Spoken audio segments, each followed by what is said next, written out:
ವತಿಯಿಂದ ನಾವು ಒಂದು ಸಂಘ ಸ್ಥಾಪನೆ ಮಾಡಿದ್ವಿ. ನಮ್ಮ ಹಿರಿಯರ ಮಾರ್ಗದರ್ಶನದಲ್ಲಿ ನಾವು ಸತತವಾಗಿ ನಮ್ಮ ಕುಟುಂಬವನ್ನು ಒಗ್ಗೂಡಲಿಕ್ಕೆ ಪ್ರಯತ್ನ ಮಾಡಿ ನಾವೆಲ್ಲರೂ ಒಗ್ಗಟ್ಟಾಗಿದ್ದು ಏನು ಕಾರ್ಯಕ್ರಮಗಳು ಮಾಡಬೇಕಂತ ನಾವೆಲ್ಲ ವಿಚಾರ ಮಾಡ್ತಾ ನಾವು ಬಂದರೆ 2007ರಲ್ಲಿ ನಮ್ಮ ಹಿರಿಯ ಅಣ್ಣರಾದ ಬಿಕ್ಕತ್ತಿ ಸೂಫಿ ಚಾಂದ್ ಅವರು ಗಂಗಾವತಿ ನಗರದಲ್ಲಿ ಒಂದು ಹೆಲ್ತ್ ಐ ಕ್ಯಾಂಪ್ ಮಾಡಿದ್ರು.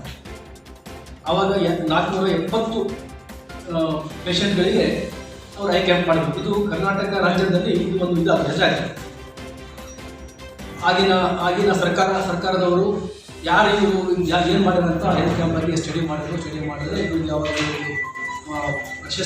ಗೌರವ ಪ್ರಶಸ್ತಿ ಕೊಟ್ಟರು. ಸಪ್ತಗಿರಿ ಹಾಸ್ಪಿಟಲ್ ಅವರಿಗೆ ನಮ್ಮ ಅಲ್ತಾಫ್ ಬಿಸ್ಕತ್ತಿ ಅವರು ಚರ್ಚೆ ಮಾಡಿ ದಿನಾಂಕ 30-31 ಡಿಸೆಂಬರ್ ದಿನಾಂಕ 30-31 ಕರ್ನೂಲ್ ಸಾಬ್ ದರ್ಗಾ ಮೊಹಮ್ಮದಿಯಾ ಶಾದಿ ನಗರದಲ್ಲಿ ಬೆಳಗ್ಗೆ 10 ಗಂಟೆಯಿಂದ 3 ಗಂಟೆವರೆಗೆ ಉಚಿತ ಜನರಿಗೆ ತಪಾಸಣೆ ಶಿಬಿರ. ಗಂಗಾವತಿ ನಗರದ ಎಲ್ಲ ಬಡ ಜನರು, ಎಲ್ಲರೂ BPL ಕಾರ್ಡ್ ಇದ್ದ ಜನರು ಈ ಕಾರ್ಯಕ್ರಮಕ್ಕೆ ಅಂದರೆ ಮೊಹಮ್ಮದಿಯಾ ಶಾದಿ ಮೇಲ್ ಕಾರ್ಯಕ್ರಮಕ್ಕೆ ತಾವೆಲ್ಲರೂ ಬಂದು ಏನು ದೊಡ್ಡ ತಜ್ಞ ಡಾಕ್ಟರ್ಗಳು ಬರ್ತಾರೋ ಅವರಲ್ಲಿ ತಪಾಸಣೆ ಮಾಡಿಕೊಂಡು ನಿಮ್ಮ BPL ಕಾರ್ಡ್ ಇದ್ದರೆ ಇಲ್ಲಿಂದ ಹೋಗಲಿಕ್ಕೆ ಮತ್ತು ಬರಲಿಕ್ಕೆ ಬಸ್ ಫೇರು ಫ್ರೀ ಇರ್ತದೆ, ನಿಮಗೆ ಊಟದ ಖರ್ಚು ಮತ್ತು ಟ್ರೀಟ್ಮೆಂಟ್ ಫ್ರೀ ಇರ್ತದೆ. ಇಲ್ಲಿ ಎಲ್ಲರೂ ಬಂದು ತಪಾಸಣೆ ಮಾಡ್ಕೊಳ್ಬೇಕಂತ ಹೇಳ್ತಾ ನನ್ನ 2 ಮಾತನ್ನು ಮುಗಿಸ್ತೀನಿ. ಜೈ ಹಿಂದ್, ಜೈ ಕರ್ನಾಟಕ. अस्सलाम वालेकुम वरहमतुल्लाहि वबरकातुहू। मैं आप तमाम हज़रात के सामने शिकिलगार बिस्कत्ती सेवा समिति की जानिब से, जैसा कि आप लोगों ने सुना होगा, गांव के अंदर ऐलान भी किया गया है कि हम लोग अपनी शिकिलगार बिस्कत्ती सेवा समिति अपनी तरफ से हमारी जानिब से 2 रोज़ा मुफ्त हेल्थ मेडिकल चेकअप कैंप रखा गया है, जिसमें बेंगलुरु के माहिरीन डॉक्टर्स तशरीफ ला रहे हैं। इंशाअल्लाह बेंगलुरु के माहिर डॉक्टरों की रहनुमाई में जिस किसी को भी किसी भी चीज़ की तकलीफ हो, जैसा उसमें बताया गया, सिर्फ 2 चीज़ों को छोड़कर, एक आँख और एक दांत, ये 2 का इलाज नहीं होगा। इंशाअल्लाह बाकी हर चीज़ का चेकअप वहाँ पर किया जाएगा और ये चेकअप मुफ्त किया जाएगा।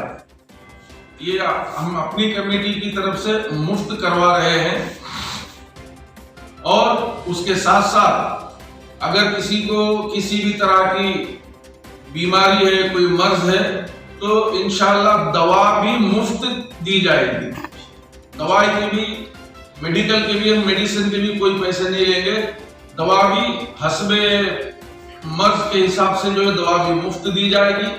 इसके अलावा भी अगर किसी को फिर बेंगलुरु को जाने की जरूरत रही, अगर डॉक्टर्स बोले कि बेंगलुरु आना पड़ेगा, तो वहाँ आने जाने का भी हम जो है मुफ्त इंतजाम करेंगे और खाने पीने का भी वहाँ पर भी मुफ्त इंतजाम होगा।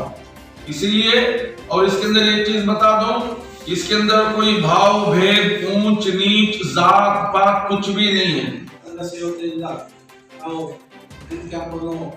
ಹಮ್ಮಿಕೊಂಡಿವಿ 30 ಡಿಸೆಂಬರ್ 30 ಹಾಗೂ 31 ಎಲ್ಲರಿಗೂ ಭಾಳಷ್ಟು ಗಂಗಾವತಿಯಲ್ಲಿ ಬಡವರಿದ್ದಾರೆ, ಅವರಿಗೆ ಏನಂತಲ್ಲ ಪೋಷಣಕ್ಕೆ ಚೆಕ್ ಮಾಡಿಸ್ಕೊಳಕ ಆಗೋದಿಲ್ಲ.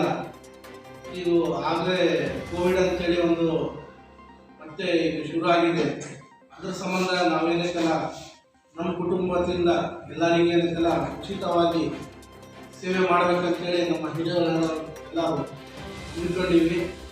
ದಯಮಾಡಿ ತಾವೆಲ್ಲ ಗಂಗಾವತಿ ನಗರ ಹಾಗೂ ಗ್ರಾಮೀಣ ಭಾಗದಿಂದ ಎಲ್ಲರೂ ಬಂದು ಫ್ರೀ ಹೆಲ್ತ್ ಚೆಕಪ್ ಮಾಡಿಸಬೇಕು.